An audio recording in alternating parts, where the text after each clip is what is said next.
2008 সাল, রাত 2:17। আমার নাম আবির।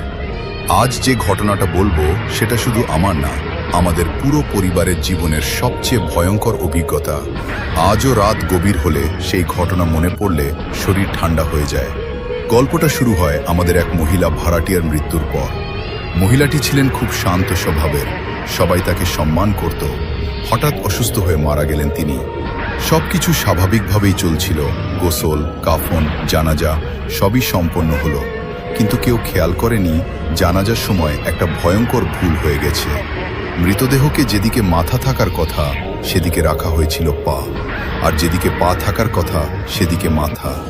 অনেকেই বিষয়টা পড়ে বুঝতে পারে, কিন্তু তখন দেরি হয়ে গেছে। তাড়াহুড়ো করে তাকে সেই অবস্থাতেই দাফন করা হয়। কেউ তখন কল্পনাও করতে পারেনি এই ভুলের ভয়াবহ মূল্য দিতে হবে সবাইকে। সেদিন রাতেই প্রথম ঘটনা ঘটে। রাত প্রায় 2:30। মহিলার স্বামী ঘুম থেকে উঠে টয়লেটে যান। টয়লেটের ভেতরে ঢোকার কয়েক সেকেন্ড পর হঠাৎ পুরো এলাকায় বিদ্যুৎ চলে যায়। চারদিকে ঘুটঘুটে অন্ধকার। ঠিক তখনই তার কানের পাশে পরিচিত একটি কণ্ঠস্বর ভেসে আসে, "এই মোমবাতিটা নাও।" কণ্ঠটা ছিল তার মৃত স্ত্রীর। একদম একই গলা, একই টান, একই ভঙ্গি। লোকটা জমে যায়, তারপর ধীরে ধীরে ঘুরে দাঁড়ায়, আর দেখে অন্ধকারের মধ্যে সাদা কাপড়ে মোড়ানো একটা অবয়ব দাঁড়িয়ে আছে। হাতে জ্বলন্ত মোমবাতি, মুখ দেখা যাচ্ছে না, শুধু দুটো চোখ অন্ধকারে স্থির হয়ে তাকিয়ে আছে। পরের মুহূর্তেই লোকটা চিৎকার দিয়ে অজ্ঞান হয়ে যায়। এরপর শুরু হয় আসল আতঙ্ক। প্রতিদিন রাত 2টার পর বাসার বিভিন্ন জায়গা থেকে কান্নার শব্দ আসতে থাকে। কখনো ছাদ থেকে, কখনো রান্নাঘর থেকে, কখনো খালি রুমের ভেতর থেকে। অনেক সময় মনে হতো কেউ ধীরে ধীরে সিঁড়ি বেয়ে উঠছে, তারপর দরজার সামনে এসে দাঁড়িয়ে থাকতো, কিন্তু দরজা খুললে কাউকে দেখা যেত না। আমার মা কয়েকবার দেখেছেন রাতের অন্ধকারে একজন মহিলা উঠানে দাঁড়িয়ে আছেন, সাদা কাপড় পরা, চুল এলোমেলো, মাথা নিচু, ডাক দিলেই অদৃশ্য।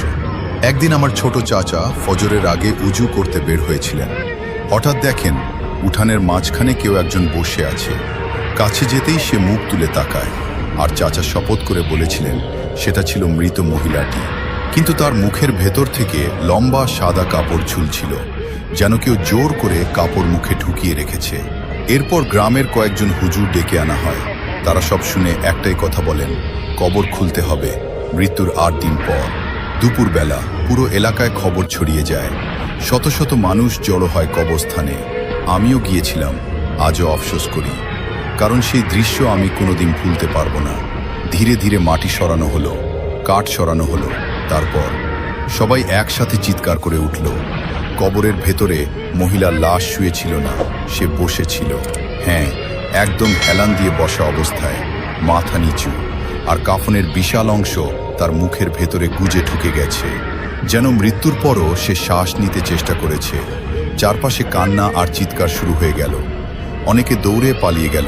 3 জন হুজুর কবরের ভেতরে নামলেন। দোয়া পড়তে পড়তে কাপড় টানতে লাগলেন। হঠাৎ কাপড়টা বের হয়ে আসার সাথে সাথে লাশটা ধপ করে শুয়ে পড়ল। মুহূর্তের জন্য পুরো কবরস্থান নিস্তব্ধ হয়ে যায়। এরপর নতুন করে গোসল, নতুন করে জানাজা, নতুন করে দাফন। সবাই ভাবল এবার হয়তো শেষ, কিন্তু না, আসল ভয় তখনও বাকি ছিল।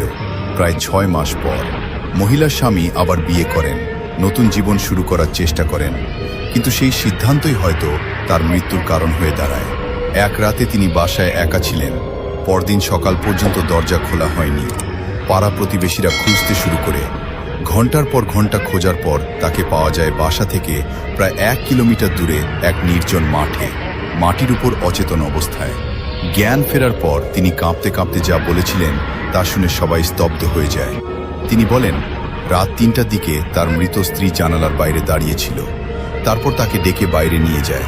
হাঁটতে হাঁটতে গ্রামের শেষ প্রান্তে নিয়ে গিয়ে বলে, "তুমি আমাকে ভুলে গেলে?" লোকটা উত্তর দেয়নি। তখন সেই মহিলা তার দিকে এগিয়ে আসে। তার চোখ দুটো ছিল সম্পূর্ণ কালো, মুখে অস্বাভাবিক হাসি, আর বলে, "আমার জায়গায় অন্য কাউকে এনেছো?" এরপর সে লোকটার গালে এমন একটা থাপ্পড় মারে যে লোকটা কয়েক হাত দূরে ছিটকে পড়ে যায়। সকালে তার গালে 5 আঙুলের কালো দাগ স্পষ্ট দেখা গিয়েছিল। আমাদের পরিবারের অনেকেই সেই দাগ নিজের চোখে দেখেছে। কিন্তু সবচেয়ে ভয়ঙ্কর ঘটনা ঘটে 2 দিন পর। লোকটা হঠাৎ মারা যায়। কোনো অসুখ ছিল না, কোনো কারণও পাওয়া যায়নি। আর আজও আমাদের পুরনো বাসার আশেপাশে মাঝরাতে অনেকেই কান্নার শব্দ শুনতে পায়। কেউ কেউ দাবি করে সাদা কাপড় পরা একজন মহিলাকে রাস্তার পাশে দাঁড়িয়ে থাকতে দেখেছে। আর যারা গভীর রাতে সেই রাস্তা দিয়ে যায় তারা নাকি এখনো একটি কথা শুনতে পায়, তুমি কি আমাকে ভুলে গেছো? এই ছিল আমার ঘটনা। আশা করি আপনাদের ভালো লেগেছে। আপনি কি এমন কোনো ভয়ঙ্কর ঘটনা শুনেছেন? কমেন্টে আপনার জেলার নাম লিখুন এবং কোথা থেকে গল্পটি শুনছেন জানিয়ে দিন। আরও ভয়ঙ্কর সত্য ঘটনা শুনতে সাবস্ক্রাইব করতে